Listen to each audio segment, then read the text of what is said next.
Today, the hotel offer in Mexico exceeds 17,000 establishments, with more than 637,000 rooms, an industry monster that feeds largely on foreign investment. And operating 77 hotels with more than 28,000 rooms, Spanish investment is among the largest in the Mexican tourist sector. Why has it become so important, and what is the cost Mexico has had to pay for this investment? Do all Mexicans benefit from this, or does the enormous revenue generated by this titanic industry fall into a few selected foreign hands? Today on The Travel Insider, we'll discuss the role of foreign investment in Mexico's travel industry. According to the Secretary of Tourism, Enrique de la Madrid Cordero, foreign investment in tourism, especially in the hotel sector, confirms the confidence that the major international chains have in the Mexican economy and imply an important boost to the activity of the country.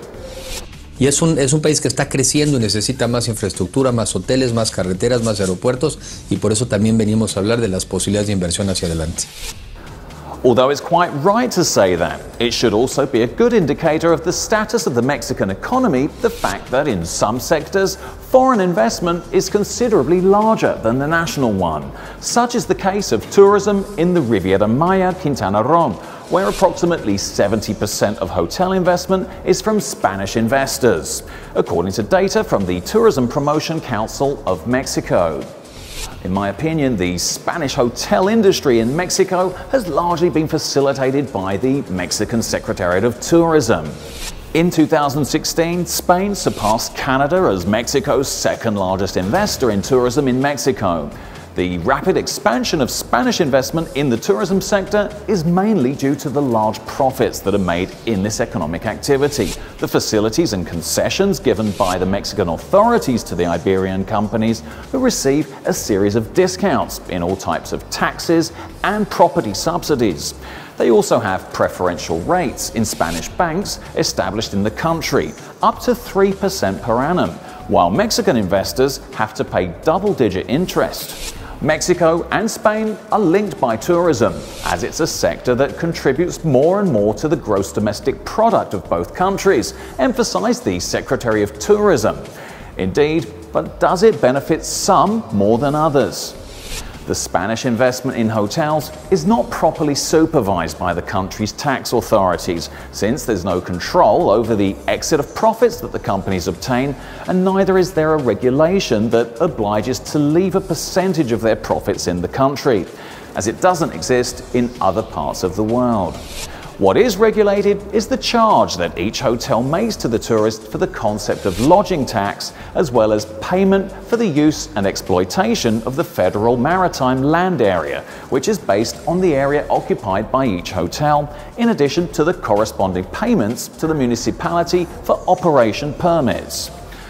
Some controversy has broken out between national hotel chains criticizing the government for allowing too much flexibility to the Spanish hotel groups in terms of fiscal policy. The main Spanish hotel chains operating in Mexico are the Grupo Riu, which has 8,635 rooms in 16 hotels in the country.